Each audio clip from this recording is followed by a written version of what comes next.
Hi friends, இப்போ நம்ம என்ன பார்க்க போகிறோம்னா ஈவினிங் ஸ்நாக்ஸ் ரெசிபி பட்டாணி மசாலா தான்.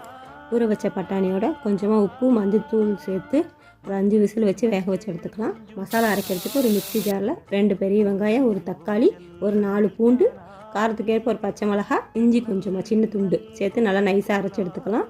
ஒரு கடாயில் கொஞ்சமாக எண்ணெய் சேர்த்து அரைச்சி வச்சுருக்க மசாலாவை சேர்த்து நல்லா வதக்கி விட்டுடலாம். பச்சை வாசனை போனதுக்கப்புறம் ஒரு ஸ்பூன் மிளகாய்த்தூள், ஒரு ஸ்பூன் சிக்கன் மசாலா, தேவையான அளவு உப்பு சேர்த்து நல்லா பச்சை வாசனை போகிற வரைக்கும் நல்லா கொதிக்க விட்டுக்கலாம். தேவையான அளவு தண்ணி சேர்த்துக்கலாம். நல்லா கொஞ்சதுக்கப்புறம் வேக வச்ச பட்டாணியை சேர்த்துக்கலாம். இந்த சமயத்தில் உப்போ காரமாக தேவைப்பட்டுச்சுன்னா சேர்த்துக்கலாம்.